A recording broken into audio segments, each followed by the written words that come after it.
on your radio dial at 1580 AM. Unapologetically progressive.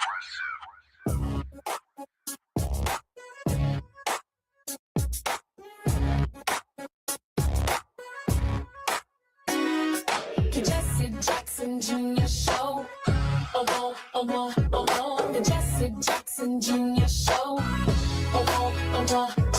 The Jesse Jackson Jr. Show. The Jesse Jackson Jr. Show. Come on and talk with me. Come on and listen to me. Come on and talk with me. Come on and listen to me. KBLA, Talk 1580, download the app.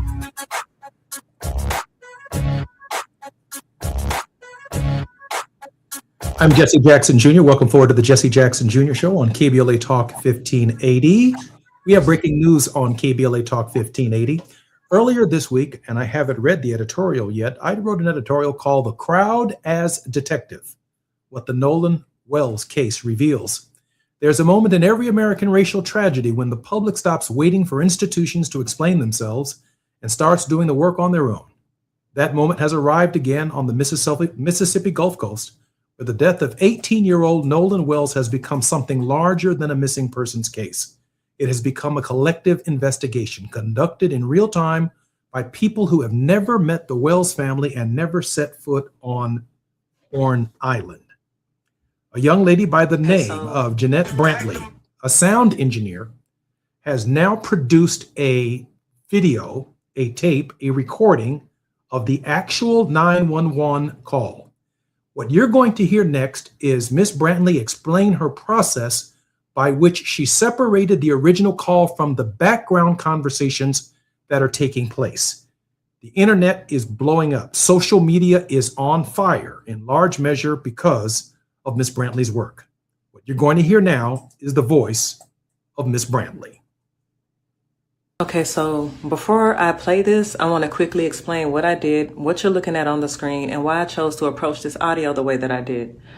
As a professional audio engineer with experience in dialogue editing, dialogue cleanup, sound design, and post-production, I decided to work on that CTO call using traditional audio processing techniques rather than relying on any AI voice separation or AI enhancement. My goal was pretty much to preserve as much of the original recording as possible while making the quieter dialogue and background audio easier to hear.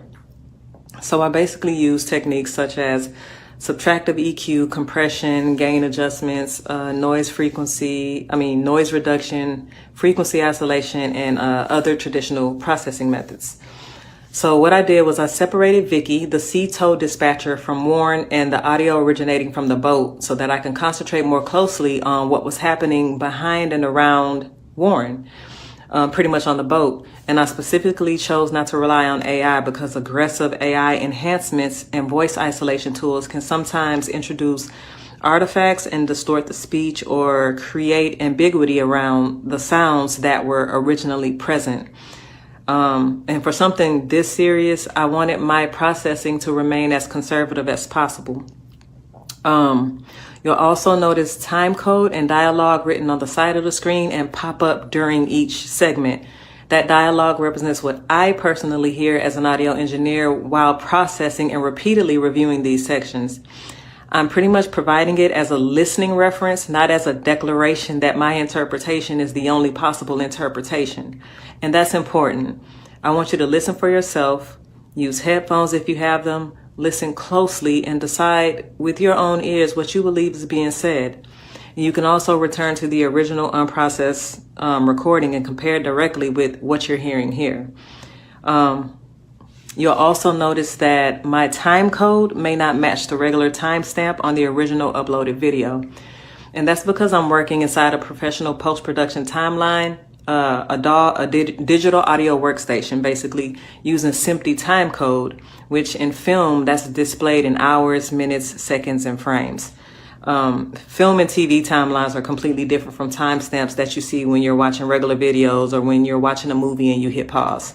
So basically the time code on the screen is there to identify the precise location within my working session, not to represent the elapsed timestamp displayed by the original video player. And I hope that makes sense. For this first video, I'm sharing only approximately 37 seconds of the call. I originally intended to continue much further, but once I separated the dispatcher from the boat and started concentrating exclusively on the background dialogue, what I believed I was hearing became extremely difficult for me to process emotionally, and I needed to take a mental break. But I wanted to release this portion because some of the details that stood out most to me occur very early in the call, like right at the top of the call. And so I'm gonna let the audio play, read my transcription if you want to reference, but don't allow it to determine what you hear. I want you to listen first, listen again, compare it with the original recording, and then judge it with your own ears. I hope this breakdown helps. And my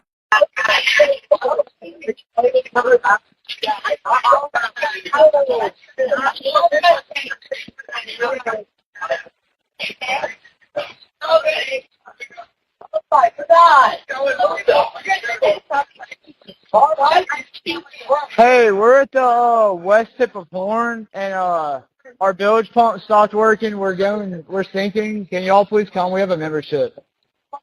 Shut up! Shut the fuck up!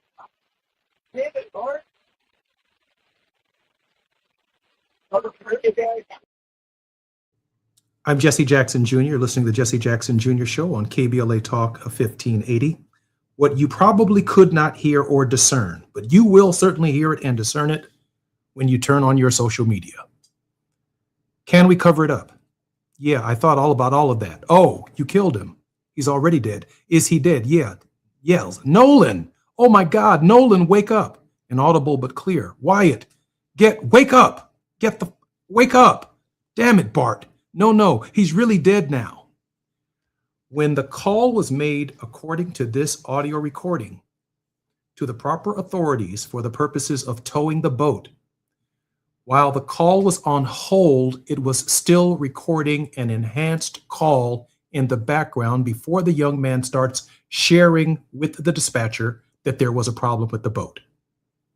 This African-American sound engineer has now used modern methods without artificial intelligence to strip away background noise, to strip away initial conversations, and this conversation emerges, showing a broad conspiracy literally on the boat. Nolan, according to the transcript, had already expired, and there was already discussion of a cover-up.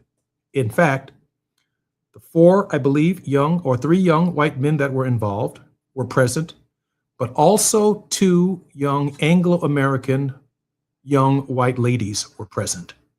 And according to the transcript, they are the ones who recommended the cover-up. This is unverifiable news, but there are credible sources, including Don Lemon, including other sources that are now picking up and running with the story. The consequences and the ramifications of a conspiracy in this case, beyond those who were perpetrators or present, who might have obstructed justice in the process, including lying to law enforcement under oath, including statements that were made in news accounts, because in the middle of a crime, everyone has the right to remain silent and to remain and communicate through their lawyers and their lawyers only. Its consequences could affect public officials.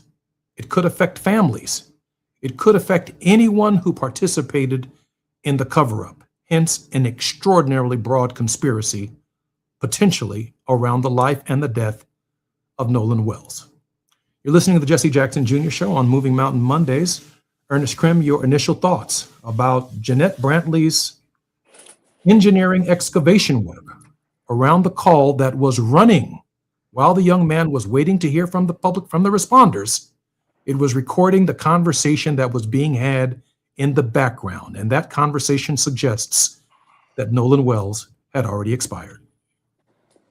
Brother, it's tough to process, as someone who has done short form content for a while, you have the liberty to prepare your thoughts and think things through. But I know I knew when I signed up to do this with you that I would be placed in situations like this where we be live and receiving ground breaking news like this and have to work it through as we sift through our emotions. I'm overall speechless. Like, this is what we anticipated. This is what so many knew from the onset of this. This is what our instincts told us based on the history of this country. But to see it again in real time, a massive cover-up, I can't even imagine with the family, the mother, the father, how they must feel in this moment. And, the thing that immediately comes to mind for me is, for one, I think it's worth noting that today is also the anniversary of the Chicago race riot. And whenever I look at these stories and I look at them as a continuum of history, I'm often in a mode of reflection in regards to when has America ever decided to unlearn the mindsets that led them to engage in those atrocious, egregious acts, terrorist acts, these race riots, these acts of violence towards us. We know that race riot in 1919 in Chicago, like nobody was ever held accountable. And when we think about what happened over the course of history in Mississippi, I want to give folks some perspective too. Between 1877 and 1968, there were about 700, estimate about 700 documented lynchings. Again, that's between 1877 and 1968. And we know, of course, the most notable one is Emmett Till's, right? But I also want folks to think about two things as I give you those stats. For one, over that 91-year time period, right? That's about 7 a year, which could be every other month. But keep in mind, those are estimates, and that is only what we have documented.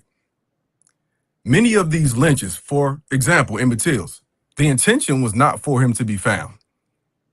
There are some who will brag in your face when they hang your body from a tree or decapitate you or kill you, but not many, not all. And when you think about 1877 to 1968, the question I want to ask everybody again is, we know they stopped in 1968 because that's when King was assassinated. We'll say the modern civil rights era ended. But again, when has white America, when has that mindset ever ceased? When have they ever stopped attacking us? We have just shifted the way that we document these things and talk about them, because now we'll just say somebody committed suicide or they just drowned. So if we are aware that they have never, especially in Mississippi, taken any initiative to say that what we did was wrong and we must do better, then we have to understand that 1968 was just a break, an artificial break in history, and it's still happening to us today. You know, I really appreciate your contextualization of first Jim Crow during that period and what we could be very well looking at without federal involvement, federal intervention in the state of Mississippi, because there's already been a coroner's evaluation. There's already a judge who's speaking on behalf of her child. There's already been statements made by people who were on the boat who said things to the effect that when we left Nolan on the island, he was alive. But if in fact it turns out that this recording is accurate, that it has not been doctored, that a jury of their peers can make a discernment, or a grand jury can make a discernment that this case has been fraught with misinformation from the very top, it could implicate a lot of people far beyond that boat who participated in the obstruction of justice. Ernest, that is something we never had available to us in Jim Crow, with the death and, of course, the assassination, the killing, the murder of Emmett Till. You know, and what's so powerful about the access we have now, which you explained in your editorial, is, you know, before, if we knew something was wrong, we would have to find a media entity or hope that we can even reach our own media entities and get the word out. The benefits and drawbacks of social media are, of course, we know the harm it might cause to our kids, but at the same time, if we use it properly as a tool for change or as a tool to empower, this is the type of work we can do, because we have to remember, when we say social media, the second part of that phrase, of course, is media, meaning that anything that we post online is a media entity. So this, to me, is in one respect, it's empowering, because we don't get this far without that work. Just like in previous generations, we don't get that far without this advocacy. And I think we have to continue to remember this. And of course, we have to be sure that we are aware of whoever is posting things and their credentials. But this is an example of what it means when we come together as a community, because just how we viewed Emmett Till several generations ago as our child, as our son, we view Nolan Wells the same. And so many of us can relate to the fear of having our kids in environments like that, or just the apprehension we have so that they don't go in those environments, in those situations. I think through this, I hope that the Wells family continues to understand and know that they have an extended family that is trying their best to support them by any means. And kudos to the crowd as detective, putting pressure on the state of Mississippi but not just pressure on the young men and or women who may be implicated by this yet officially unverified account of what took place and the official account of that call. We are leaving enough latitude in this conversation to be wrong, but all of the evidence suggested by credible journalists who are already picking up on the story that this is well-sourced, well-documented, the process by which you heard on this station of the way in which the tape itself was analyzed has a profound consequence and ramifications for a massive cover-up in the state of Mississippi, and its cover-up could have broad implications for politics in that state, because don't forget, the governor, members of the Senate, members of the House have commented and have suggested that the people have been rushing to judgment. We do have a tape that Gina wants to run right now about some similar behaviors that you mentioned in Jim Crow. Chicago's 1919 race riot, the worst race rioting in Illinois history. In the end, 23 African Americans and 15 whites were killed.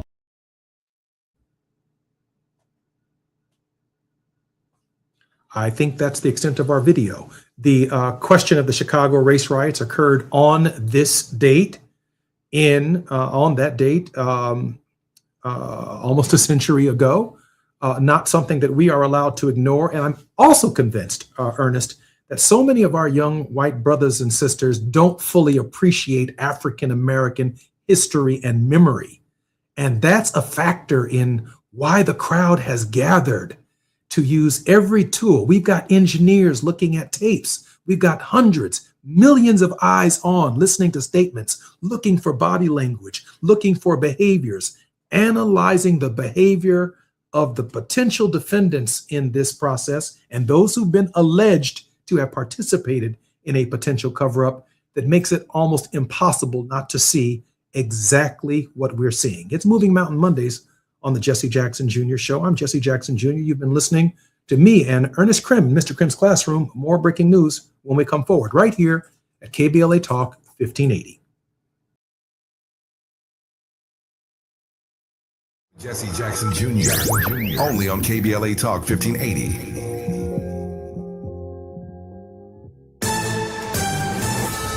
I'm Amber Payton with BIN News Now. Black House Minority Leader Hakeem Jeffries says affordability will be Democrats' top issue heading into the midterms. You can vote for an America where affordable health care is available to every single citizen. Campaigning in Pennsylvania, Jeffries said Americans who work hard should be able to afford a comfortable middle-class life.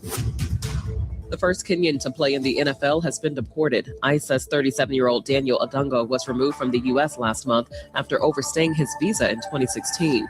The agency also cited multiple arrests in Indiana over the past 9 years.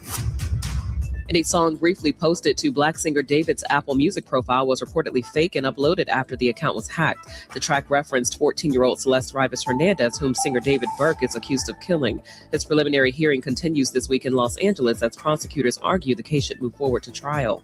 Get BIN News Now on demand 24/7 on the iHeartRadio app.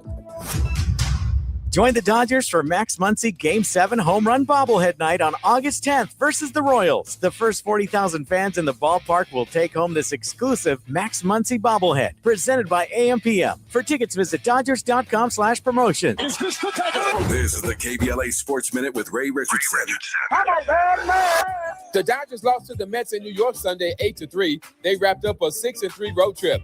The Dodgers are back home Tuesday night against Seattle to kick off a 6-game homestand. Today is day 3 of the Rams training camp at Loyola Marymount. No word yet on whether Pro Bowl defensive tackle Aaron Donald is coming out of retirement. The 35-year-old Donald retired in 2024.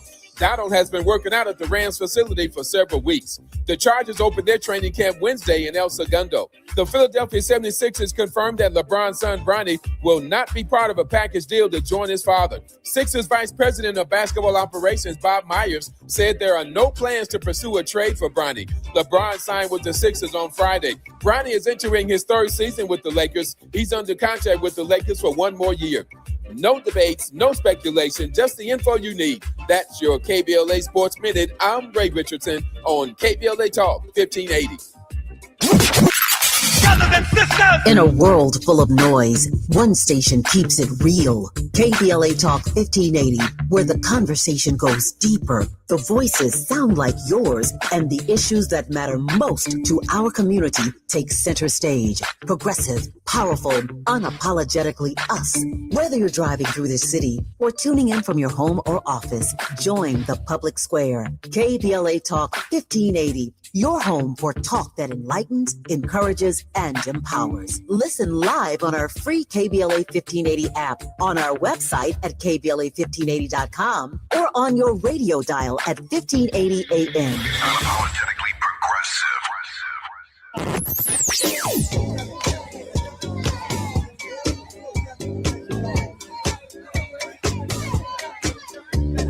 This is KBLA Talk 1580. Talk radio. That's music to your ears. We're unapologetically progressive. KBLA Talk 1580. Hear that? That's the sound of your life. Perfectly imperfect. Beating in rhythm to the world you've created.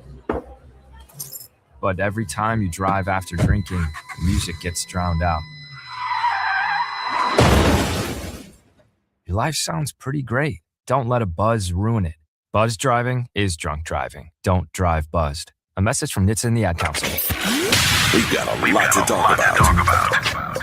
Hi, I'm Zoe Williams, a.k.a. the Voice of Reason, encouraging you to join me weekdays from 7 to 9 p.m. for the world's most intriguing relationship radio roundtable. Every night, I facilitate and encourage our loyal listeners to participate in the most engaging relationship discussions you'll hear anywhere. So make it a point to rendezvous with me, Zoe Williams, the Voice of Reason, Monday through Friday, 7 to 9 p.m. Pacific Standard Time.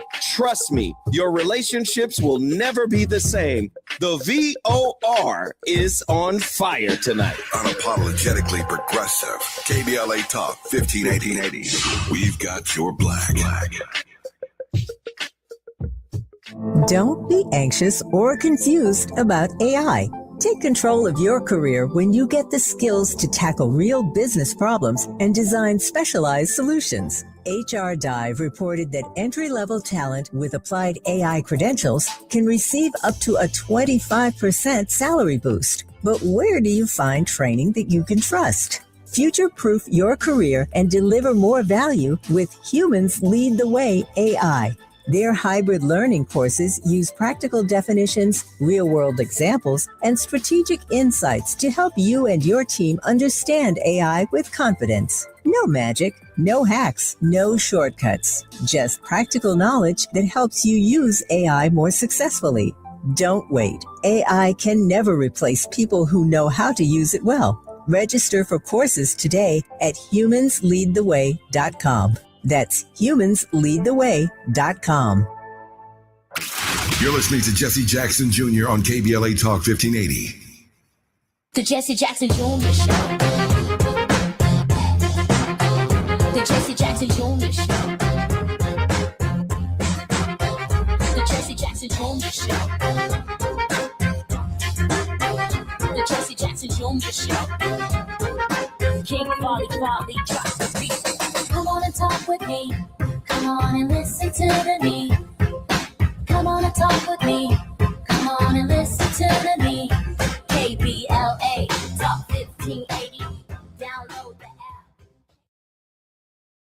app. You're welcome forward to the Jesse Jackson Jr. Show on KBLA Talk 1580. We have breaking news on the Jesse Jackson Jr. Show in the Nolan Wells case. I want everyone who has access to Facebook who can hear my voice, go to this person's Facebook page, Janetta Brantley, spelled Jeanetta, Janetta, Jean Etta, one word, Jeanetta, Brantley, Brantley. She's a sound engineer, and she got a hold of the tape. And she was able to strip back the conversation between the captain of the boat and the officials to whom which the captain of the boat called to suggest that they were taking on water. And she stripped that conversation away, removed using traditional means, not artificial intelligence, the background noise, and she picks up a panicking conversation between several individuals on the boat discussing the death of Nolan Wells, that he was not revivable, asking the question, is he dead? And someone says, yeah. Is he dead? Yeah. Someone says, oh my God. And then someone shouts, Nolan, Nolan. And this is the breaking news from this audio recording that is now taking life on social media, and it's going to rock Mississippi if, in fact, this case is clear. Now, its consequences politically are extraordinary, not only because in the history of Mississippi, particularly the Deep Delta and the Deep South, we've never had as a people the technology, the eyes on, the crowd searching, the crowd as detective, paying attention to every single aspect of body language, behavior, and all of the education we've gotten, including creating sound engineers, including lawyers, including ministers, and honing civil rights movement and techniques, and challenging and questioning juries, and not being silent in town, but being able to rely upon, yes, I'm going to say it, a lot of young, progressive, concerned white folks are also participating in this process. It's not just us.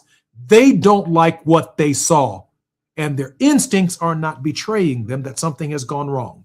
But maybe the most explosive piece of evidence, which could lead to some of those who've been alleged to have been participating at some point in time in the not too distant future, their consciences themselves will force them to come forward, seek a deal, or share what really went on in the Nolan Wells case. Simply not possible unless we, the people, kept the pressure on the state of Mississippi. My producer is telling us that she has another clip. As District Attorney for the 19th Circuit Court District of Mississippi, I want to talk directly to the people of Jackson County. Our community is grieving the tremendous loss of Nolan Wells, who is loved and treasured by everyone. Nolan's family deserves answers, and our community deserves answers. Every death in the county, except those of natural causes and non-criminal car wrecks, are presented to your grand jury. Many people don't know that. We have handled death investigations in this manner my entire career. Nolan's case is being handled the same way, with the same care and the same commitment to the truth that we handle all death investigations. I understand the public's urgency to know what happened to Nolan, but we are not taking time for time's sake. We are taking the time required to complete the work this investigation demands. Since Nolan was reported missing, local, state, and federal law enforcement agencies have worked around the clock investigating what happened to him. Every piece of evidence must be examined. Every credible lead must be followed to its conclusion.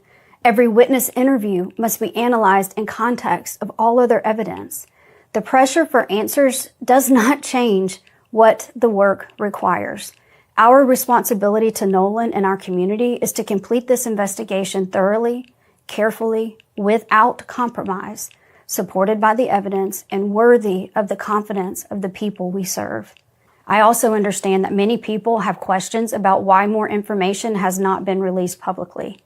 In Mississippi, the rules of professional conduct restrict the information a prosecutor can release during an investigation. Our restraint in communicating facts and evidence is not an effort to keep the truth from the public. It is an effort to protect the integrity of this investigation and the grand jury proceeding. As your district attorney, I have an ethical obligation to avoid public statements that could influence witnesses, prejudice a proceeding, or compromise the fairness of the legal process. My obligation extends to and requires me to use reasonable care to ensure investigating agencies avoid making those statements and releasing information as well. These rules exist to protect the search for the truth, not to prevent it. As divided as the discussion surrounding Nolan's death has become, I know we all want the same thing, to understand what happened to Nolan. With that being our shared goal, we must also share in the goal of protecting the integrity of how the truth is discovered.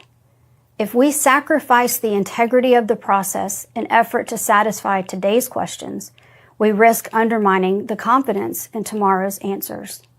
When the public asks, what about this, or have they looked at that, or did they think about this? The answer is yes. Those are the same questions investigators ask.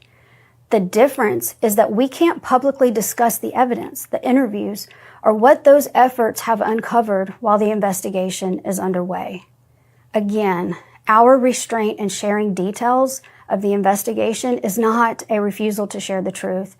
It is our commitment to protect the process that allows the truth to be known with confidence. There's a lot of information out there, and there is a heck of a lot of misinformation out there. I simply want the community I serve to know that this investigation is being handled with the care, professionalism, and commitment to the truth that every family in Jackson County deserves. As we continue this important work, Nolan's family, his friends, and all who loved him remain in our prayers. Jackson Jr. Show on KBLA Talk 1580. Before we come forward, Ernest, let me tell you a couple of things. Number one of the potential criminal defendants' mother commented, and she's a judge. She's not supposed to say anything. Secondly, that was the Mississippi district attorney in that county. She's only supposed to come forward with an indictment. She's also not supposed to say anything, including offering words of comfort or directing the people on how they should be handling information or the participation that the public may be playing in keeping evidence and going after evidence coming forward. All of the marketing and the PR of what has happened to Brother Wells is out of place for a criminal justice system and process that should only be relying upon information brought forward from the grand jury in the form of a criminal indictment or no indictment. That's the standard operating procedure. But what we saw from Ms. McGilrath, the DA of Mississippi, she took it upon herself to step into a process which allows us to question whether or not she is revealing the proper evidence and or whether or not what is taking the indictment process so long. So we're very grateful today that crowdsourcing engineer Jeanette Brantley did her own work and brought forward some evidence that it's going to be too much to put back in the horse. Ernest, we have about a minute before we come forward. You know, if we want justice, we have to fight tooth and nail to deliver it. And that's the message I get from this time and time again. And when I hear things like this, I'm hearing everything that they're also not saying. I'm also hearing how they're saying it. And we have no reason at all to trust anything that any county or city in Mississippi would do as it pertains to us getting justice. So if I was in a classroom, I would ask my kids to listen to this and considering the history and context of Mississippi and what they've done or not done for us presently, how do they perceive this message? And for me, what I expect to hear time and time again is we've tried, we've investigated in as calm a tone as possible. That doesn't escape me. And we can't find any correlation between Nolan Wells' death and any criminal activity. He drowned. Well, inchoate crimes are called conspiracy. Whether they had nothing to do with his actual death, they participated in a cover-up, and that's a crime. Oftentimes, the crime itself is the cover-up is worse than the crime. I'm Jesse Jackson Jr. You're listening to the Jesse Jackson Jr. Show on KBLA Talk 1580. While you're stuck in traffic, we can at least bring you up to speed on the news of the day. You're listening to Jesse Jackson Jr. only on KBLA Talk 1580.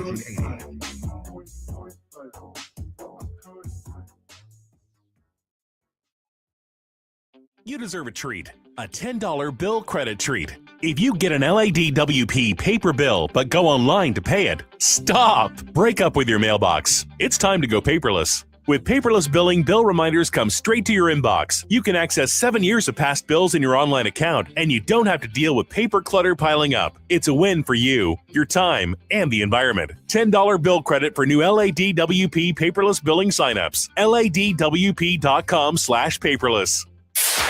KBLA Talk 1580. We've got a lot to talk about.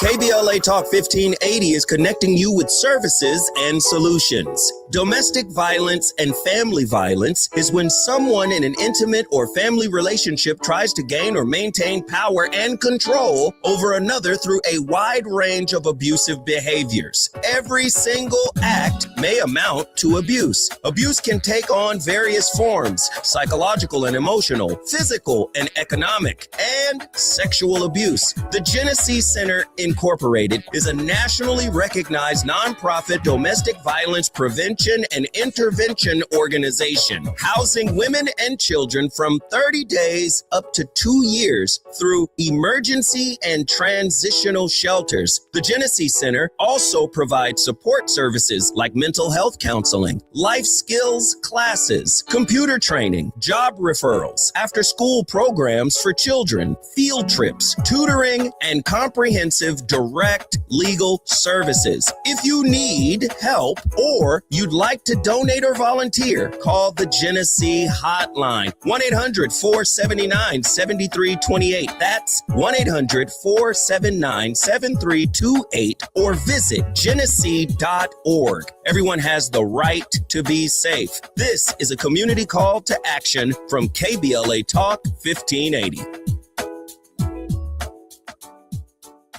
If you have unfiled taxes or are in debt to the IRS, this is important news. Did you know the IRS has programs specifically designed to help people struggling with tax debt? Powerful tax assistance programs that can save you thousands if you qualify. No one knows these programs better than the experts at Optima Tax Relief, America's most trusted tax resolution firm.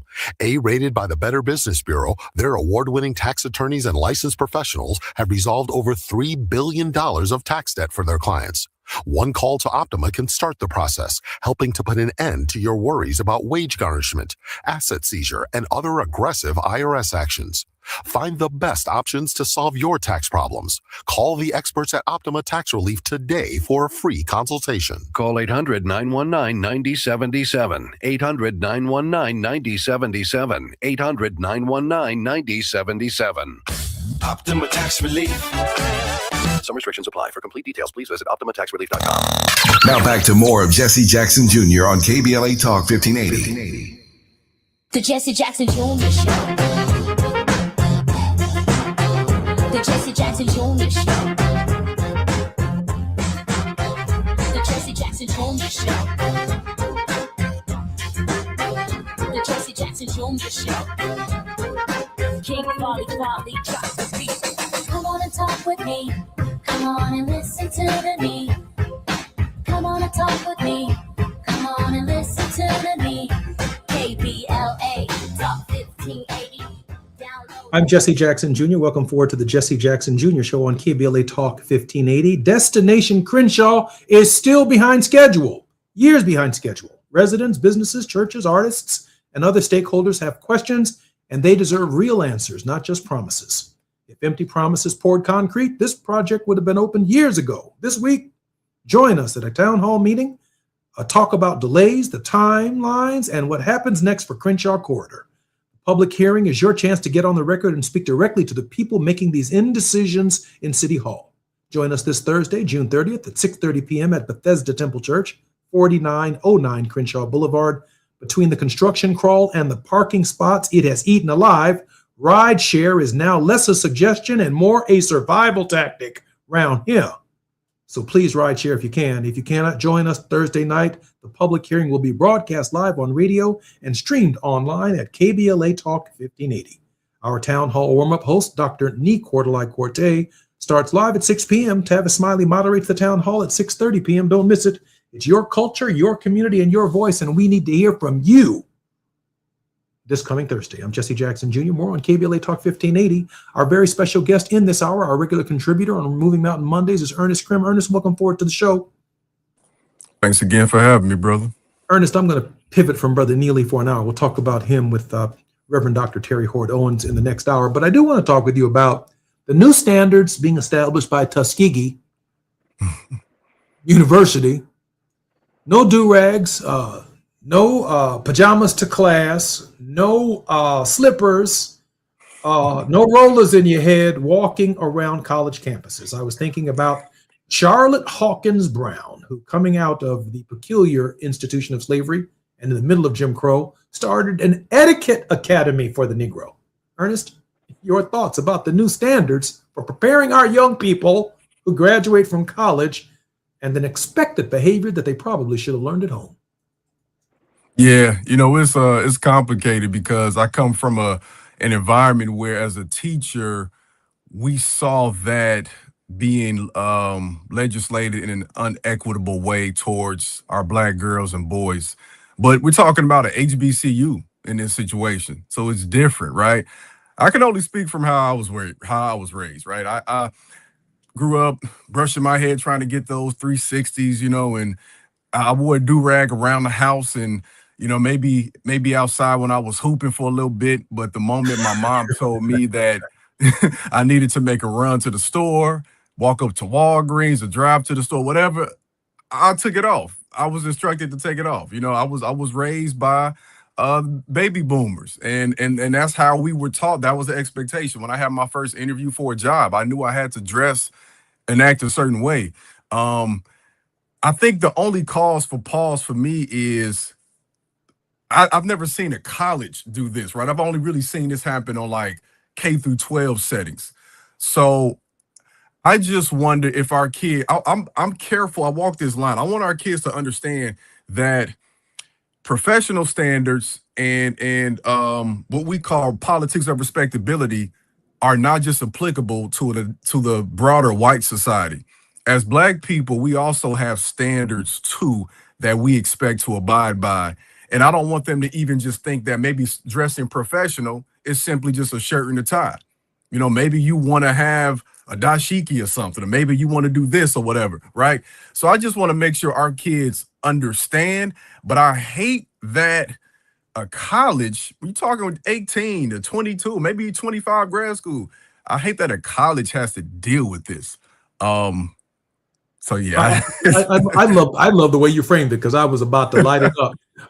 Yeah, that's how we would do as millennials. K through 12, your parents should have told you what was acceptable to walk out of the house wearing. If you missed it and you get it in college, if you're fortunate to get to college, of course, Dr. Samuel DeWitt Proctor at A&T and historically Black colleges and universities, ministers who during First Reconstruction, most of our founders, both sorority and fraternity, during the beginning of Jim Crow, they had standards. It's rare to find them in a picture without a shirt and tie, a suit and tie, and a jacket, because the Negro was on the road to uplift. We were up from a condition. And there's no reason why, when you enter college, you do not maintain the standards of the institutions themselves that were fortunate enough and kind enough to accept you in the first place. I'm not going to stop there, brother. Listen, I hope the airlines are up next. No, I want to get this out. I hope the airlines are up next. Folks standing in the PSA line with their pajamas on and their slippers and curlers in their hair. I hope they don't let you on. Yeah, let's clean it up. Let's clean up the behavior. And that behavior right there, just come as is unacceptable. It is unacceptable. And we have to, what Dr. Proctor called in, I think the 7th chapter of his book, The Substance of Things Hoped For, he called it the American moral parenthesis. He said, we must first accept and define the optimum human condition, and then we must embrace it. And then he goes through 5 or 6 little examples of a young man bringing a dog to a class, not combing his hair, and nobody else in the class brought a dog. He then talks about a young lady who gets on an elevator and doesn't expect him to tip his hat. He then talks about 2 men who were part of 5 couples that came to dedicate their children. He pulled the 2 men after he read the cards for when the babies were born, and he noticed that those 2 men claimed to be the fathers, but their names were not listed on the little card. So he pulled them aside to counsel them and asked them, were these his children? And they said, yes. I said, do you want your child to be dedicated today? And the children said, and the parents said, the father said, yes. He said, now, are you plan to marry these women? And the young men said, well, I'm not sure about that. And then he had them sit down and said, listen, How do I know 9 months from now you're not going to come back here with another woman and another baby to have her dedicated before my congregation?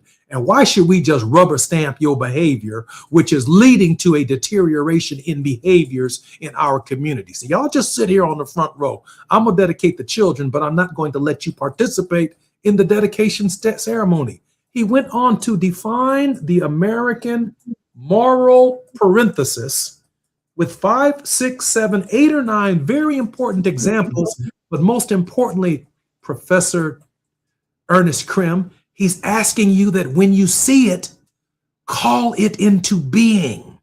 Don't just accept it. That we have an obligation to be that stranger in that child's life to change the trajectory of how they see themselves, regardless of how they were raised, regardless of the circumstances of the hood, regardless of what we know now what acceptable behavior is. We saw even some of our rappers in Crenshaw. We saw some of them, their behavior when they were gangster. And then they went all the way to the Super Bowl. And now they're in movies. And you know what? They matured and they changed their ways as they were exposed to more. And it's okay to fight for that standard. Ernest, we have about a minute and a half for your word of hope. Yeah, I think you laid it down, man. I mean, I look at myself oftentimes as a middle child.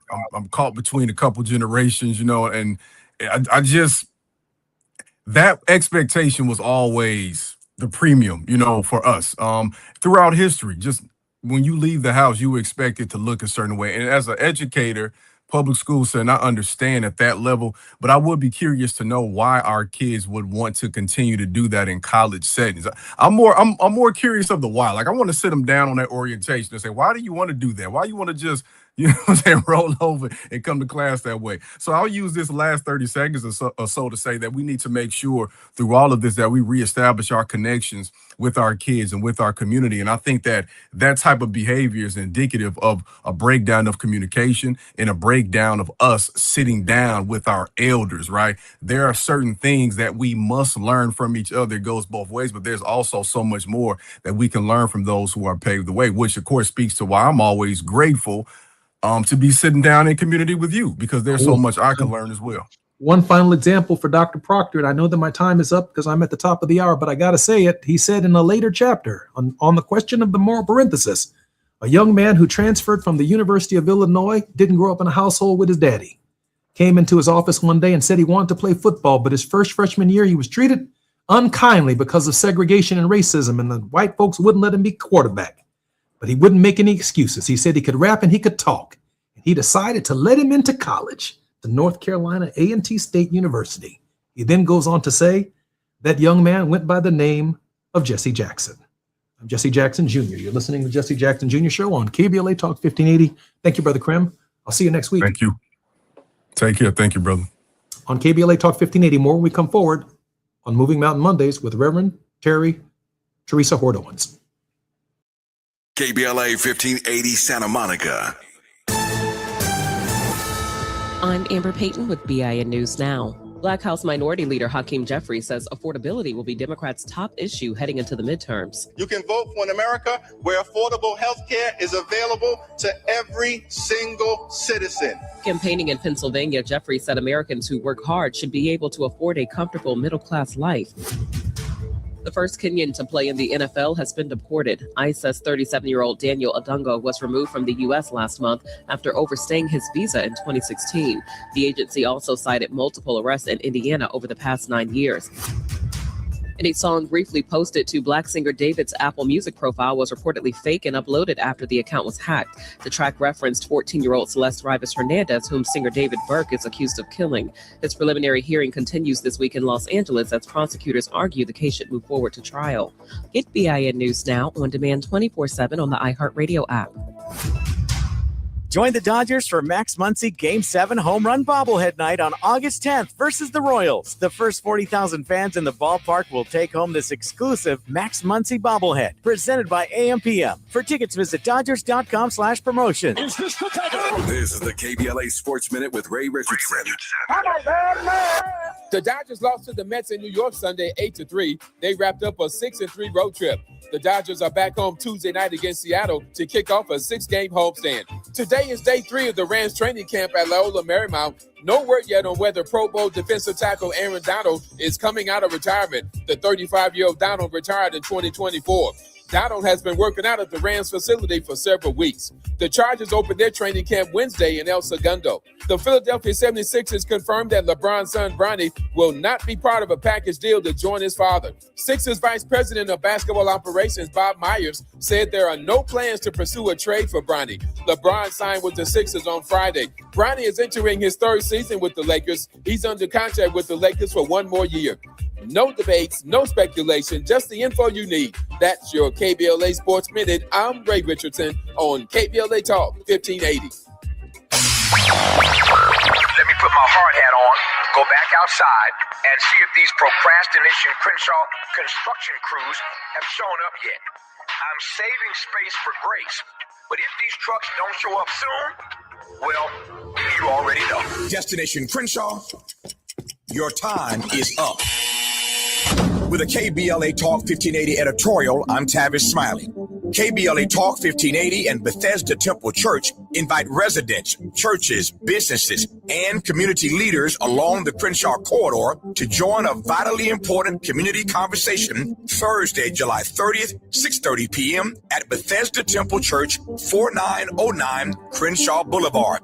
For years now, this community has been living with unkept promises and the devastating effects of the unfinished Destination Crenshaw construction project, leaving residents, businesses, and churches to deal with myriad problems, including the loss of parking, restricted access, traffic congestion, and a lack of emergency vehicle access when it matters most. For years now, Procrastination Crenshaw has directly contributed to the loss of customer revenue for local Black-owned businesses and, sadly, has forced the closure of some businesses along this 1.3-mile corridor. For years now, churches have been experiencing decreased attendance due to the elimination of parking, and social service programs for vulnerable fellow citizens have been altogether halted. For years now, residents have watched their quality of life erode, and nothing has been done about it. If they think they can get away with treating Black folk like second-class citizens, they better think again. You better think about what you're trying to do to me. This town hall meeting is a reckoning, a public witness, an opportunity for impacted community members to share their experiences for the public record as we prepare to hold those responsible accountable for this enduring nightmare.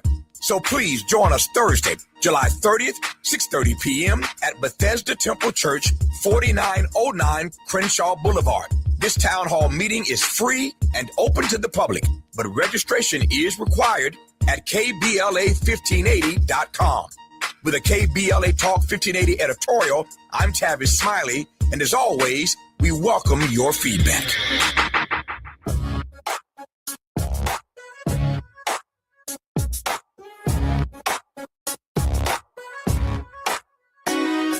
The Jesse Jackson Jr. Show. The Jesse Jackson Jr. Show. The Jesse Jackson Jr. Show. The Jesse Jackson Jr. Show. Come on and talk with me. Come on and listen to me. Come on and talk with me. Come on and listen to me.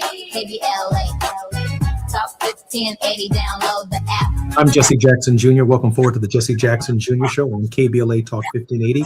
There is breaking news in the Nolan Lyons case, to which we spoke of in the first hour and will continue in this hour. But I do want to read an editorial that I did not deliver last week, but would love to deliver right now.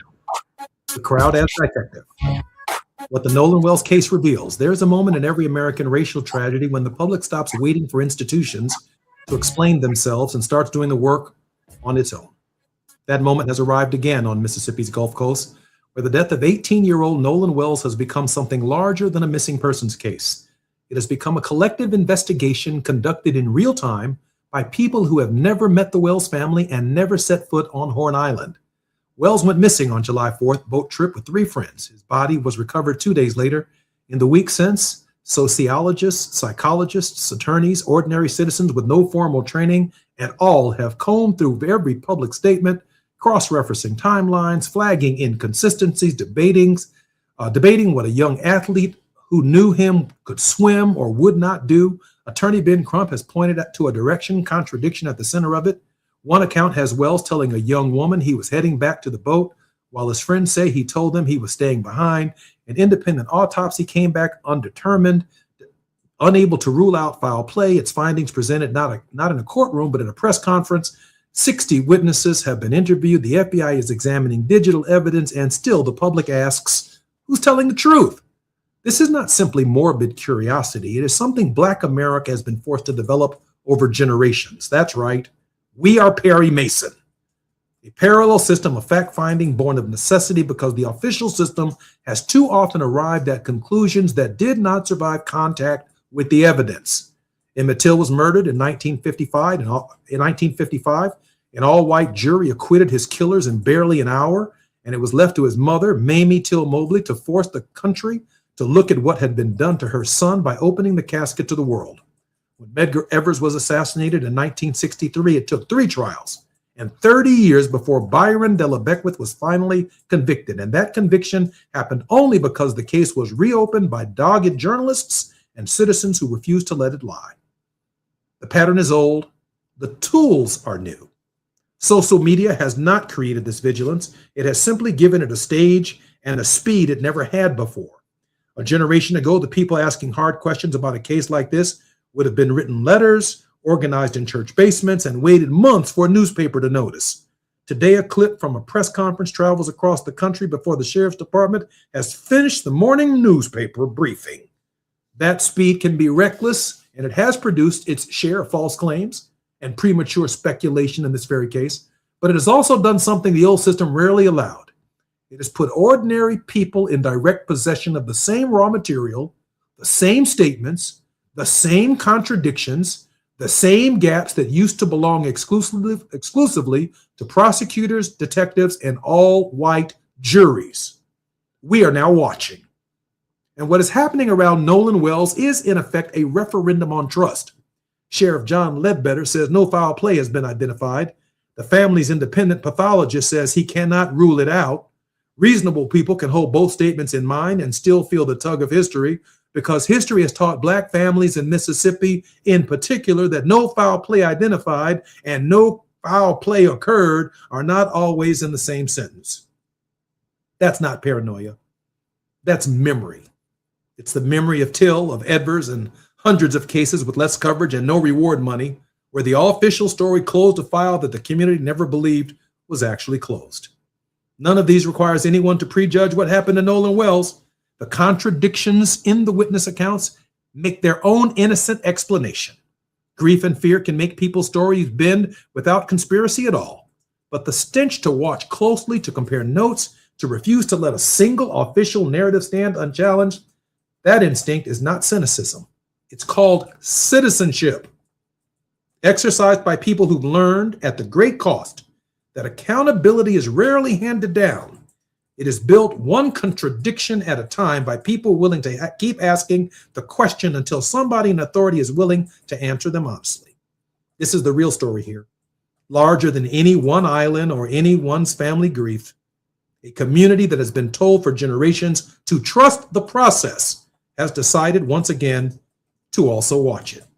I'm Jesse Jackson Jr., listening to the Jesse Jackson Jr. Show. When we come forward, none other than the president of the Disciples of Christ, the Honorable Dr. Reverend Terry Hord Owens, will be our regular contributor and be our guest. More on KBLA Talk 1580 when we come forward.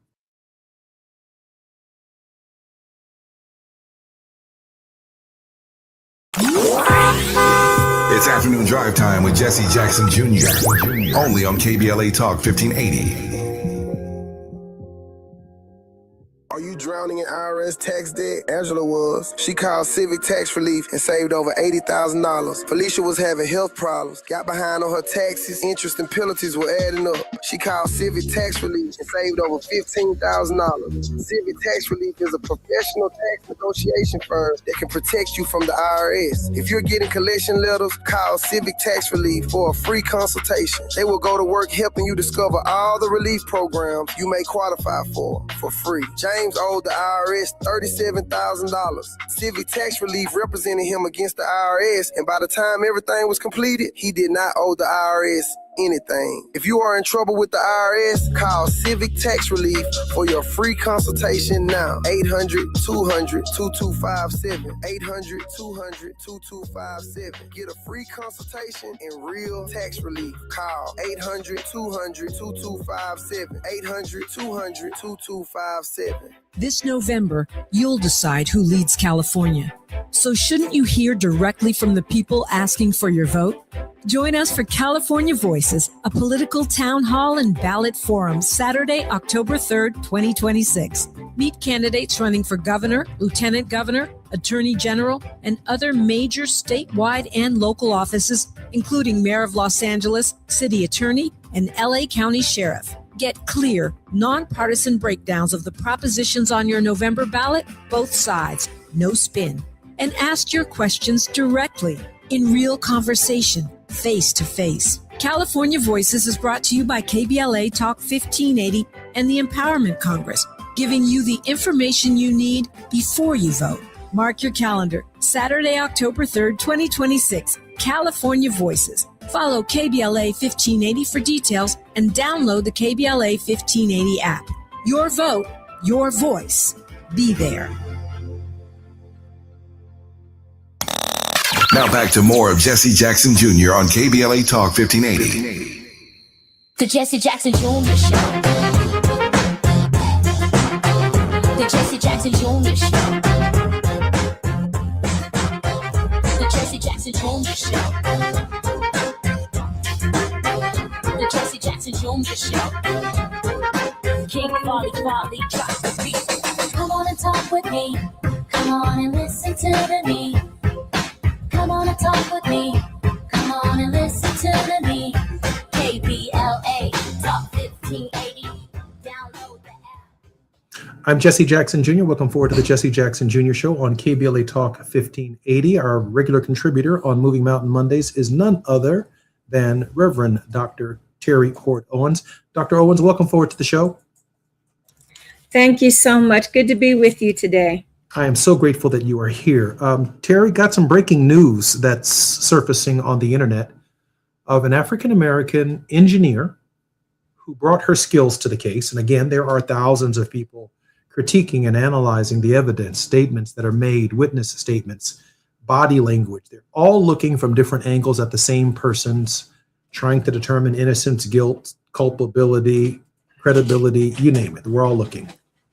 But scientifically, she's a sound engineer, and she began peeling back the great onion that is the recording of the young man who called the, I don't know what they're called, the people who come in towboats. And when he called and was placed on hold, the call immediately starts recording all of the background conversation before the operator actually answers the phone. And when she strips all of this background noise away, they're talking about Nolan not breathing. They're talking about him being deceased. Someone hollers, "No, not Nolan. Oh my God." And they go on and on and on. And then the young man, when the operator picks up the phone, says, "Hi, we have a leak in our boat," and yada, yada, yada, yada, yada, after the conversation has been peeled back. Reverend Owens, our people, our country, Mississippians, all have a reasonable distrust of the behavior of Mississippi officials, particularly in the Deep South, for decades, maybe since the founding of the Republic itself on this, the 250th anniversary. Your thoughts about this moment in our collective psyche? You know, this, as you were saying earlier with Ernest, this pattern is not new. The stories and the lies that we're being told are not new, and the blatant disregard for Black life is not new. My first thought was, if these are such dear friends and he went missing, why is no one coming forward to share the narrative of what happened and what you certainly would have tried to do to save his life? We have this problem all over the country. And as I'm here in DC getting ready to preach tonight for a Moral Monday gathering in front of the White House, we have this responsibility to vote, but it's not just for those who go to DC. It's for our local prosecutors. It's for places where local judges can be voted upon, because there continues to be a society where our lives simply do not matter. And even young white people grow up in an environment knowing that the system is on their side. These young people have been allowed to simply be silent and not say anything. And as you said, our investigative procedures have had to we've had to go deep and go far and wide in order to find truth and justice for ourselves. But it is it's sickening. It really is sickening that in 2026 there is still a generation of white people who simply understand it as the way that the world is, that they will not be even assumed to be complicit in anything, that they can simply be quiet, and that's okay. Presumptions being made about the inappropriateness of his behavior, that somehow whatever happened, he shouldn't have been where he was, blah, blah, blah. But this is how racism persists. When we're raising white people in a system that allows them to simply operate with impunity about just about anything. It's frightening. If this is true, 7 families other than the Wells family are immediately impacted by whatever obstruction or behavior has taken place in some form of cover-up. Oftentimes we've heard that cover-ups are worse than the crimes themselves. Mm-hmm. Yeah. People don't cut their losses. They don't own their behavior. They don't accept responsibility. We saw in the case, for example, of Della Beckwith. This man was allowed to live his whole life before the truth came out. Mm-hmm. We've seen that behavior repeated over and over and again. These are young, immature high school students who still have their entire lives in front of them.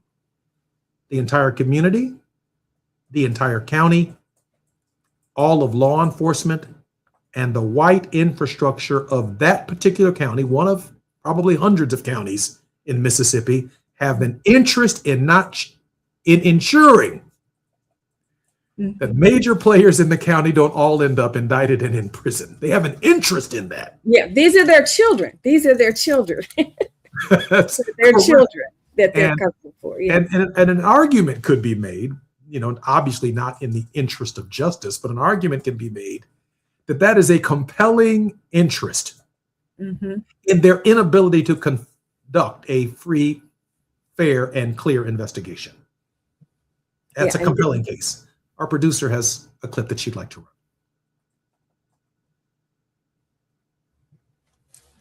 Yo, this is why so-called jokes about lynchings and George Floyd like we saw at this roast will never be funny. I need you to sit with this number for a second. Raynard Johnson, Mississippi, 2000. Otis Byrd, Mississippi, 2015. Lennon Lacey, North Carolina, 2014. Trey Reed, Mississippi, 2025. Kyle Basinga, Georgia, 2026. Almost every single one of these cases ruled suicide. Some within days. Some before a full investigation ever happened. Families reporting broken bones, bound hands, feet touching the ground. And still, case closed. One civil rights organization found at least 70 suspected modern-day lynchings across 7 southern states since 2000. Just in the Deep South. 20 of them in Mississippi alone. And we all know who's from Mississippi that just was found unalived. Nolan Wells. So I have to ask, If this were happening to any other group of Americans in this concentration, in this pattern, would the FBI still be sitting on the sidelines? We're told this is one of the hardest hate crimes to prove. Black people aren't tying nooses and hanging themselves to trees. Not to mention the broken bones, feet on the ground. How's this happening? This isn't about assuming every ruling is wrong. It's about asking why the pattern itself isn't the investigation. It's about asking why these families have to hire their own forensic pathologists just to get a second opinion on their own child's death, as in the Nolan Wells case. They're hiring someone to do the autopsy outside of Mississippi. Black people in America have never been protected at the same standard as everyone else. This is just the latest proof. Say their names: Gerard Jackson, Tonae Miller, Juliana Nzita, Kai James, Denoris Richardson, Roy Veal, Clarence Otis Cole, Nick Naylor, Gregory Johnson, Frederick Jermaine Carter, Marco McMillan, Ben Keita, Philip Carroll. The names and the patterns are too convincing for us, Madam President, to ignore. You're muted, Madam President, you're muted. Absolutely. The patterns are too plain. And lest we think that, the definition of lynching is not just physically hanging people from a noose on a tree. It is people killing and torturing people and sort of taking justice into their own hands. And there's certainly a racial element to it, but people can be lynched in many ways. Otis Byrd, I'll never forget that, being tied and dragged through the streets of his own city from the back of a pickup truck. There are just too many incidences of this for it to be coincidence.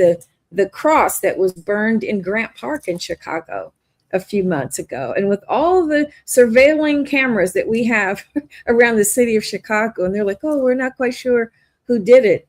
A young Asian man who said, oh, I didn't know what that symbol meant. I had no idea. But why are we just randomly burning crosses? People are not that ignorant of history, I don't think. And we're ready to make all sorts of explanations for this kind of torture and the disregard for life. And we're willing to give people the benefit of the doubt. And if the shoe was on the other foot, we're going to get killed for what you thought was a counterfeit $20 bill that I passed, or you thought I stole some candy. So you're willing to take my life, but you will prevent at all costs the lives of these non-Black folks when other lives are lost. It's like, I don't know what else to say. It just makes your stomach churn in anger. It really does. Let me ask you this question. You are one of the rare leaders, an African-American woman who leads a mainline denomination where African-Americans are actually, I believe, a minority within the congregation, both here in the United States and in Canada as well. There must be some solace and some hope in your thinking, given the broad cross-section of people who are analyzing, critiquing, offering their opinions about what happened to Nolan. It's not just Reverend Al Sharpton. It's not just Ben Crump. I mean, it has taken on a life of its own because there are many young whites who've been in meetings where they've heard their friends saying disparaging things about friends that they call their friends and certain behaviors. What are your thoughts about the reality that in this crazy, strange kind of way, a different kind of rainbow has formed for justice? I think so, and the only rainbow that will succeed is indeed this pluralistic rainbow. The Disciples of Christ have long had a priority to be an anti-racist church. I mean, our clergy have to do anti-racism training on just as they have to do repeated continuing professional education around boundaries and all that good sort of stuff. Every 4 to 5 years, all of our boards, ministry boards do this. We do this with people who start serving on our general board. It's constant a reminder, and it's also a constant call to the whole church, as I'm always saying, to be the church that we say we are. And fortunately, because the church made those commitments long ago, it enables me to continue to call the church to account on those matters. I know lots of young clergy, young white clergy, young white lay people who are just as vocal about these issues and about these matters, and find it appalling and disgusting, and are speaking out in their local communities. We also have to get further into the pews. I don't think sometimes it's not that people don't care, but people sometimes think in the church, oh, this is that's politics. We don't need to get involved in that. Anything that touches humanity, the church has the right to speak and act about. That's the way of Jesus. It's the work of the church. Every single faith tradition has some corollary to the golden rule. Madam President, let me ask you this question, because we have about 3 minutes, maybe 2 minutes and 45 seconds before we come forward. These racial cases take on a heightened awareness in our country, in our spirits. But I think an argument could be made in Los Angeles and certainly in Chicago and other major cities that dozens of young African-American men have been killed at the hands of African-American men in the last couple of months alone, black on black violence. Why not the outrage in that space, just as we're seeing the outrage in the Nolan Wells space? I think that's a pretty layered kind of question. In some cases, we don't want to critique ourselves when we need to be holding ourselves accountable. That's honest. That's honest. We don't want to critique ourselves. But the other reality is that it's not just a matter of somebody having a gun and shooting. When you look at structures in society, and a lot of these, they're rituals, rites of passage of belonging, right? And certain gangs go out and shoot, go out and hurt, go out and do these things.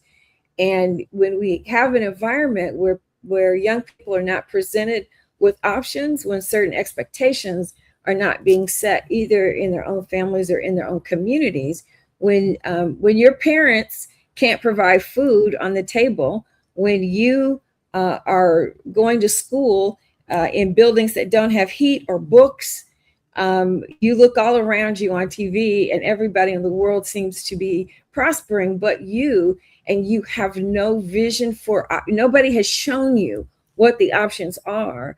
You find a way to make the best way that you can. And lack of exposure, lack of education. We don't have systems within our communities that the wider cities and states are in. We're not making the investments in all of our communities.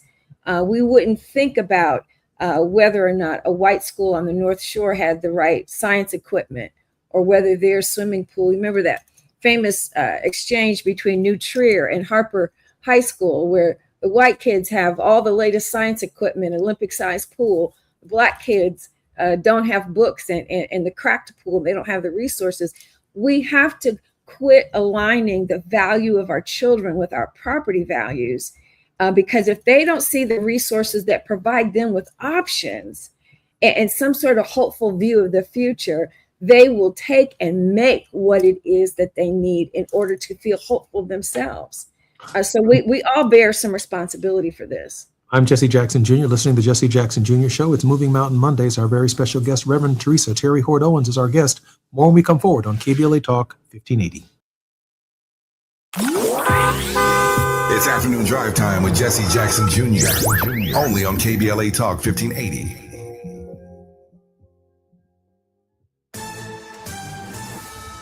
I'm Amber Payton with BIN News Now. 7 Save-A-Lot stores on Chicago's south and west sides have closed, raising concerns from local residents about food deserts. And it's not just here, it's nationally when it comes down to black communities. The shutdowns come 4 years after the city gave parent company Yellow Banana more than $13 million to buy and renovate stores. Black Mayor Brandon Johnson blamed federal funding cuts and changes to SNAP. A Black Southwest Airlines flight attendant remains in ICE custody after being detained at Nashville International Airport. ICE says Lorenzo Thompson overstayed a 6-month visa from Jamaica issued in 2021. A fundraiser says Thompson has a valid work visa and a pending asylum case. And one of the nation's largest celebrations of Black theater is underway in Winston-Salem. The International Black Theater Festival features more than 100 performances and cultural events through Saturday. Get BIN News Now on demand 24/7 on the iHeartRadio app. Join the Dodgers for Max Muncy Game 7 Home Run Bobblehead Night on August 10th versus the Royals. The first 40,000 fans in the ballpark will take home this exclusive Max Muncy bobblehead presented by AM/PM. For tickets, visit Dodgers.com/promotion. This is the KBLA Sports Minute with Ray Richardson. The Dodgers lost to the Mets in New York Sunday 8-3. They wrapped up a 6-3 road trip. The Dodgers are back home Tuesday night against Seattle to kick off a 6-game homestand. Today is day 3 of the Rams training camp at Loyola Marymount. No word yet on whether Pro Bowl defensive tackle Aaron Donald is coming out of retirement. The 35-year-old Donald retired in 2024. Donald has been working out at the Rams facility for several weeks. The Chargers opened their training camp Wednesday in El Segundo. The Philadelphia 76ers confirmed that LeBron's son, Bronny, will not be part of a package deal to join his father. Sixers Vice President of Basketball Operations, Bob Myers, said there are no plans to pursue a trade for Bronny. LeBron signed with the Sixers on Friday. Bronny is entering his 3rd season with the Lakers. He's under contract with the Lakers for 1 more year. No debates, no speculation, just the info you need. That's your KBLA Sports Minute. I'm Ray Richardson on KBLA Talk 1580.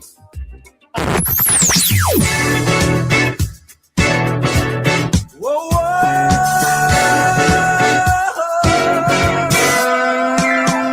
This is KBLA Talk 1580. Talk radio. That's music to your ears.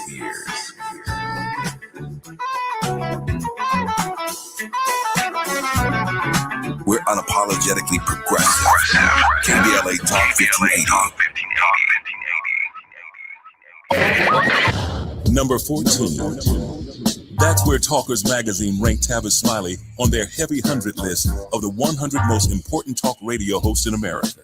Join Tavis weekdays, 9 a.m. to noon or 9 p.m. to midnight. Only on KBLA Talk 1580. Knock, knock, Capital One Bank guy. Wow, Charles Barkley? I just moved into the neighborhood. Can I borrow some Wi-Fi?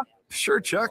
That's what the Capital One Cafe is here for. Open 7 days a week. Oh, can I use your ATM? My dog walker only takes cash. Anything for a neighbor. Can I try the catchphrase? Sure, take it for a spin. There's no fees or minimums on Capital One checking accounts. Nice, Chuck.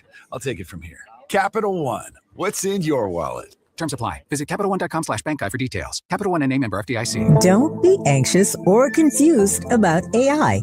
Take control of your career when you get the skills to tackle real business problems and design specialized solutions. HR Dive reported that entry-level talent with applied AI credentials can receive up to a 25% salary boost. But where do you find training that you can trust? Future-proof your career and deliver more value with Humans Lead the Way AI. Their hybrid learning courses use practical definitions, real-world examples, and strategic insights to help you and your team understand AI with confidence. No magic, no hacks, no shortcuts. Just practical knowledge that helps you use AI more successfully. Don't wait. AI can never replace people who know how to use it well. Register for courses today at humansleadtheway.com. That's humansleadtheway.com. Onyx, I keep having stomach issues. Please make me a doctor's appointment. Okay, are you suffering from diarrhea, bloating, gas, or oily stools? If so, you may want to ask your doctor if it could actually be a problem with your pancreas, called exocrine pancreatic insufficiency, or EPI. My pancreas? How is EPI treated? A prescription medicine like Creon, pancrelipase, is used to treat people who can't digest food normally because their pancreas doesn't make enough enzymes. Creon is the #1 prescribed treatment for EPI. Creon may increase your chance of fibrosing colonopathy, a rare bowel disorder. Tell your doctor if you have a history of intestinal blockage or scarring or thickening of your bowel wall, if you are allergic to pork, or if you have gout, kidney problems, or worsening of painful swollen joints. Call your doctor if you have any unusual or severe gastrointestinal symptoms or allergic reactions. Take Creon as directed by your doctor and always with food. Do not chew capsules, as this may cause mouth irritation. Other side effects may include blood sugar changes, gas, dizziness, sore throat, and cough. These are not all the side effects of Creon. You can learn more at 1-800-633-9110. Before your appointment, visit creoninfo.com. That's CREON info.com. You're listening to Jesse Jackson Jr. on KBLA Talk 1580. The Jesse Jackson Jr. Show. The Jesse Jackson Jr. Show. The Jesse Jackson Jr. Show. The Jesse Jackson Jr. Show. King Volley, drop the beat. Come on and talk with me. Come on and listen to me. Come on and talk with me. Come on and listen to me. KBLA Talk 1580. Download the app.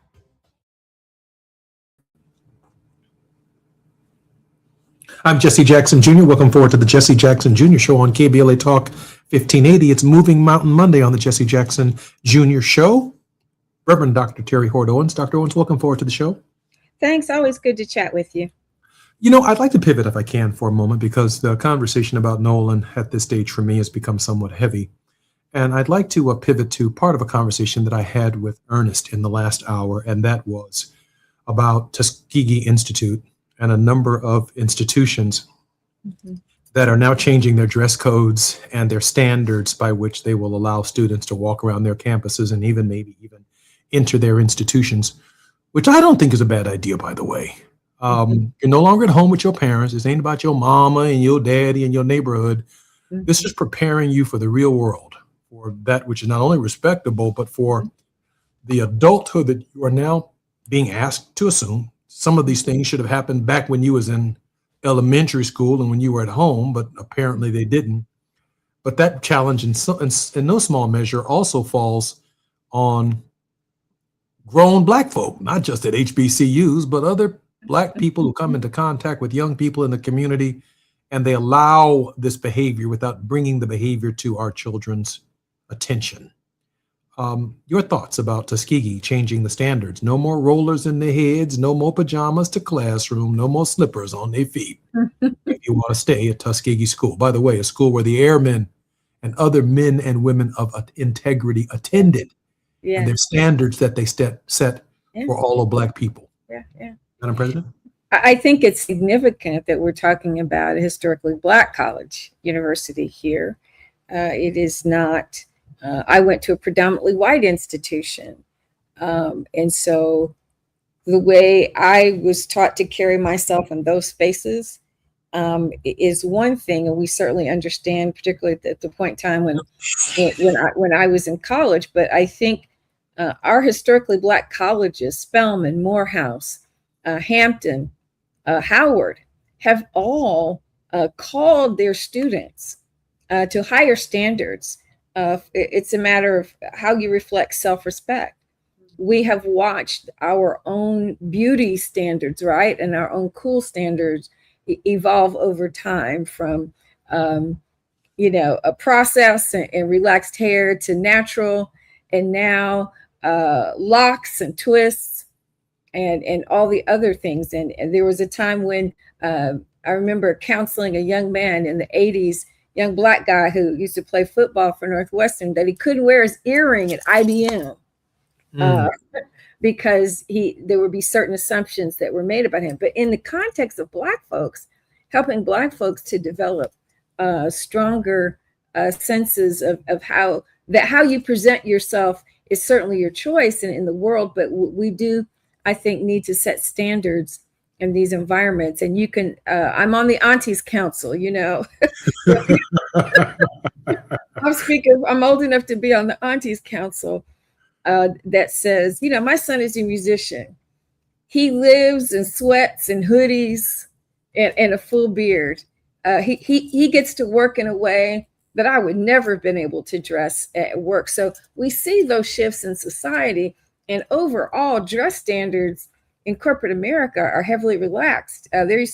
Angie's List headquarters used to be in the same building as our headquarters in Indianapolis. And you'd walk in and there would be in the lobby all these call center employees who were in pajamas and slippers. And Angie's List allowed them to be at work that way because they were simply on the phone. You never saw them.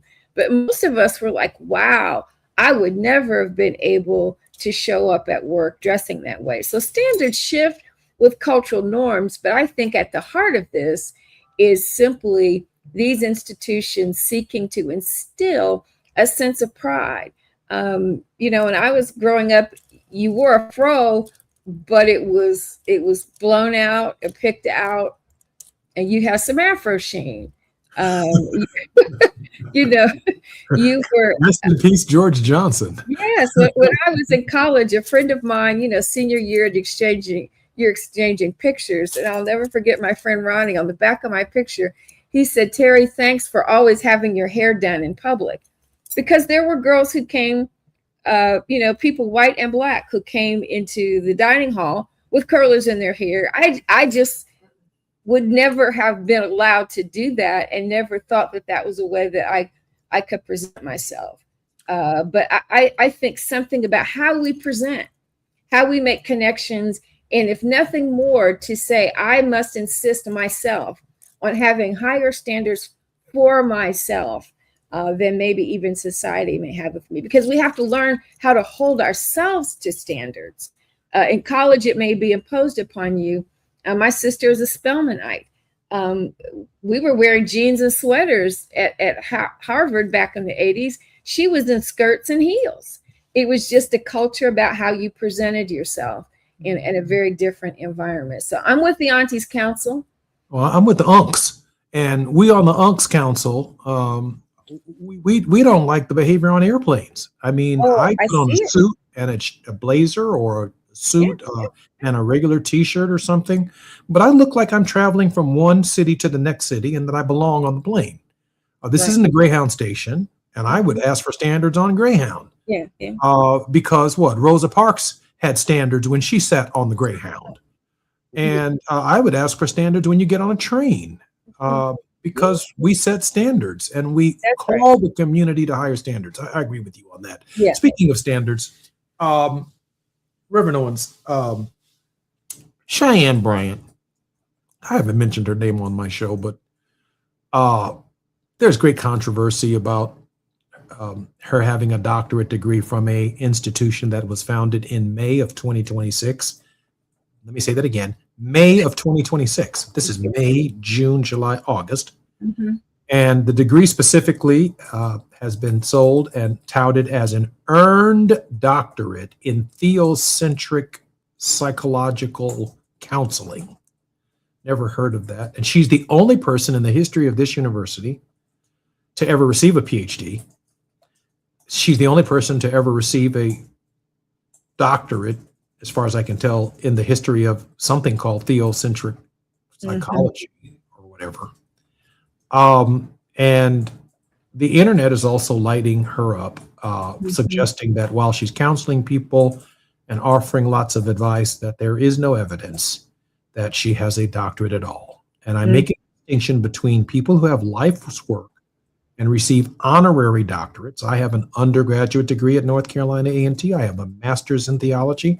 I have a law degree. I have 3 honorary doctorates from 3 different medical schools. They don't give them away lightly. And another 10 from major universities as well. So I don't call myself Dr. Jackson, although I could, I guess, but I don't. Your thoughts on the credentialing of us and how we see ourselves? And I spent enough time in higher ed administration to know, and my dad's a retired college professor, but I believe firmly that if you say it's earned, it needs to be legitimate. I mean, you can get an MDiv online. You can be ordained online, and people that take it seriously would never allow themselves to do that. I've got multiple honorary doctorates. I'm in the midst of working on my PhD. I had to take some time off because of this role. And there are people who say, oh, yeah, Terry, people sort of assume that you're Reverend Doctor. And here's what's happened in our community. Everybody wants so badly to be Doctor and Reverend Doctor. We want to, and you haven't seen a school and you're Reverend Doctor. You are shepherding 10 people and you're bishop. You're bishop. We want these titles, and we don't have the preparedness that the credentialing should signify. And I think we do ourselves a great disservice. And the people who do this good work and put the work in, I will print my name as Reverend Doctor when I earn that degree. I'm Jesse Jackson Jr. You're listening to Jesse Jackson Jr. Show on KBLA Talk 1580 with Reverend Terry Hort Owens. More when we come forward on KBLA. While you're stuck in traffic, we can at least bring you up to speed on the news of the day. You're listening to Jesse Jackson Jr. only on KBLA Talk 1580.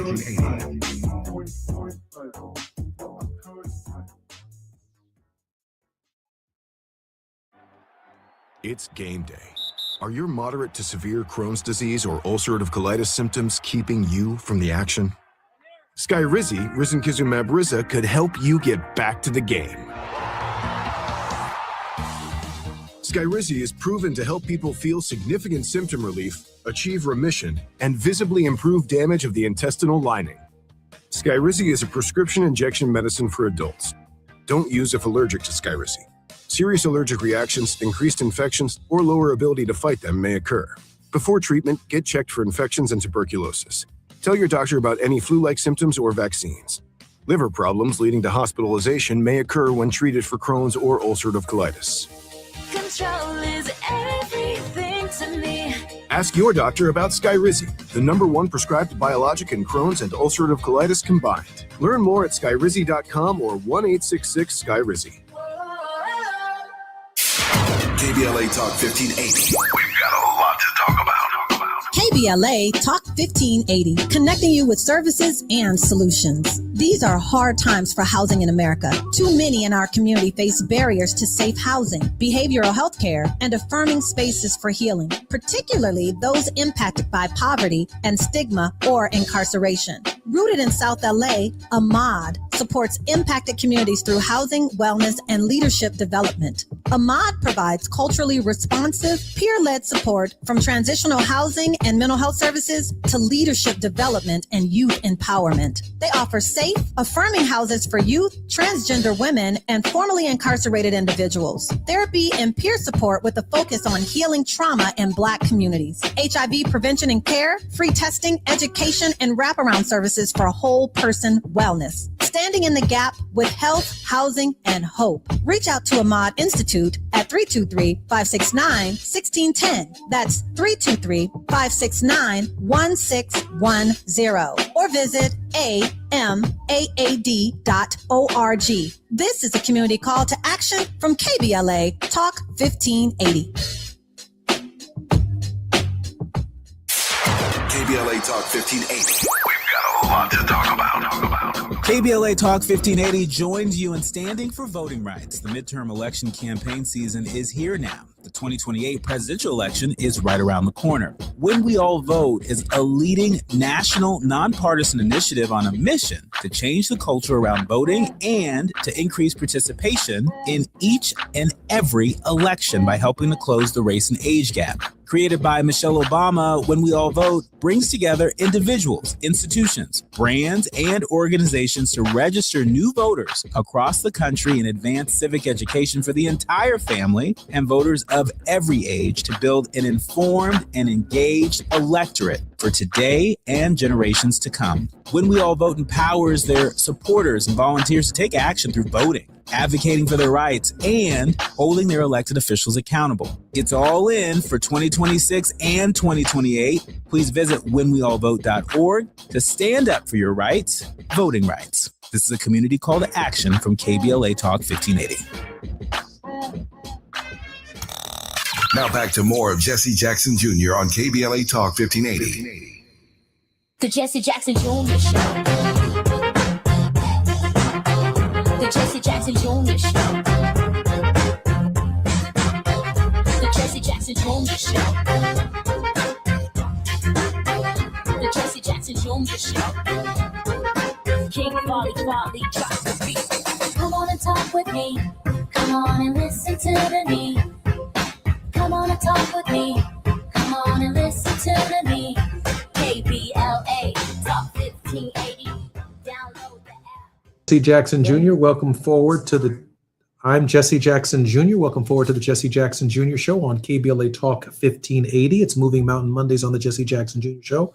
Our very special guest is the General Minister and President of the Disciples of Christ, Reverend Owens. Welcome forward to the show. Thank you, sir. Good to be here. You know, one of the ways, Madam President, that we earned our respect deep in the South after we kind of figured out that the idea was to disrespect us, was how we named our children. Mm-hmm. My dad said that in deep Mississippi, that they want to call you boy so bad. So if your last name was Williams, some parents would actually name their child Mr. So when the young man would say, "What's your name?" "My name is Williams." "No, what's your first name, boy?" "My name is Mr. Williams." Make him call you Mr. Williams. We got other young kids in the Deep South whose parents named them Judge. Judge Mitchell. So the title became their first name as a kind of defensive mechanism for ending the ongoing disrespect of our personhood. Yeah. Our parents, our grandparents, our ancestors would give us names that reflected the respect that we deserved. So when people would call our names, we were associated with some kind of greatness, some kind of respect. Have we lost that, Madam President? I think we have lost the sense of the ritual of naming.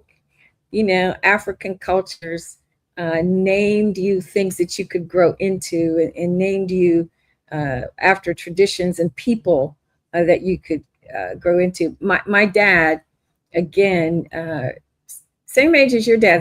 They were born in the same year. And my name is Teresa Darlene. I was named after my mom, her middle name, Darlene. I've never been called Teresa. Everybody calls me Terry. And I once asked my mom, why do you call me Terry? Why didn't you just legally name me Terry? She said, I thought you needed to have a more formal first name. But my dad, his best friend, when his children were born, he had two sets of kids. The oldest two are Elaine and Franklin.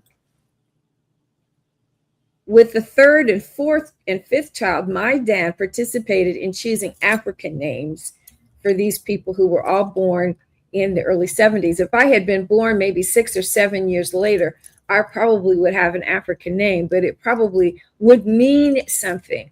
Like my friend's, her name is Tuere Tene, and it means beloved of the heart.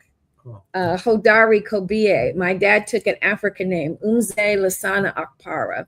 Umze simply means teacher, and he took his given Anglo name, Frederick Lee, and translated Lasana means poet, and Akpara, I think, means teacher.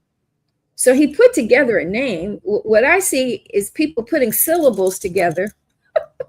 Yeah. And interesting spellings of things, and the names don't mean anything. You have a right to name your child whatever you want to name them, but let it mean something. Let it mean something. Let it honor someone.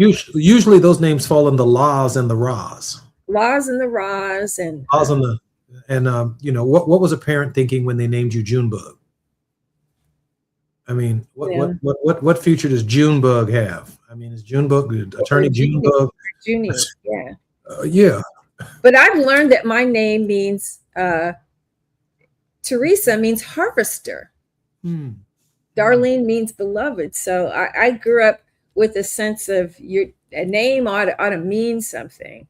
And my son, he's a third because my husband is a junior and he wanted a third. I think your son is a third as well. So you understand that dynamic. But that name Mitchell is a derivative of, or a variation on like Michael, one who was like God. So we call Mitchell by his middle name because he's a third. But I think names should mean something, regardless of how they're spelled or how they sound. If you don't know what your name means, even if you have a name that has European ancestry or origins, you need to find out what does that name actually mean. Because the Africans named you something that you could live into. They were speaking destiny over you, and I think that's a powerful act. Not just making up a cute name because you think it's cute and you're going to spell it. You know. My grandmother named my father Jesse because of son of David. And his middle name is not Lewis, it's Louis because Joe Louis was the heavyweight champion of the world, I believe, at the hour of his birth. Mm-hmm. He brought pride to the Black community. That's But right. because he was not born in his father's home, my grandmother adopted him. My great-grandmother adopted him. He was Jesse Lewis Burns. And then my grandmother ultimately, at age 16, married Charles Jackson. And that's how he became Jesse Lewis Jackson. And when I think about my younger brother, Yusuf Jackson, it's Yusuf Du Bois Jackson. My mother named him after W.E.B. Du Bois. Du Bois. And no one knows the souls of Black folk better than my younger brother, because it compels him to know more about who he was and who he is because of the longing to understand your name. Madam President? My dad, Frederick Lee, those are the names of his two grandfathers. And he was named after his paternal grandfather and his middle name from his maternal grandfather. He named my brother Frederick Mark. My brother didn't have a son, but that name Fred, and his name was Fred John Horde. And so the John and the Fred lives in the legacy. My grandfather was Noel Ernest Horde. My uncle, my dad's younger brother, who just passed away a couple of months ago, was Noel Edward. He named his son Noel Daniel. And now Noel D, as we call him, has a son, Noel Phillip. And so the name that's been passed on goes back to this powerful preacher who was an activist and a militant preacher in Terre Haute, Indiana. And Fred John Horde, his father, who was an activist and entrepreneur in Indianapolis and Franklin. And so when you know those stories, I think you can take even names that were given, if they're not African or unique, they mean something because there's some history there. Terry, thank you for being with us this week. Thank you. It's good to be with you. Pray for me. And I'm out on the street in front of the White House tonight. So I promise I will. Don't let him get to you, Terry. Destination Crenshaw is behind schedule, years behind schedule. Residents, businesses, churches, artists, and other stakeholders have questions, and they deserve real answers, not just promises. If empty promises poured concrete, this project would have been open years ago. This week, join us at Community Town Hall to talk about the delays, the timeline, and what happens next for the Crenshaw Corridor. This public hearing is your chance to get on the record and speak directly to the people making these indecisions at City Hall. Join us this Thursday, June 30th at 6:30 p.m. at Bethesda Temple Church, 4909 Crenshaw Boulevard. Between the construction crawl and the parking spots, it is eaten alive. Rideshare is now less a suggestion and more of a survival tactic around here. So please rideshare if you can. If you cannot join us in person Thursday night, this public hearing we broadcast live on radio and stream live online at KBLA Talk 1580. Our town hall warm-up hosted by Quarter Corte starts live at 6 p.m. Tavis Smiley moderates the town hall at 6:30 p.m. Don't miss it. It's your culture, your community, your voice, and it's our time. I'm Jesse Jackson Jr. More on KBLA Talk 1580. This has been Moving Mountain Mondays. Reverend Terry Horde Owens has been our very special regular contributor. More when we come back on KBLA Talk 1580. KBLA 1580 Santa Monica,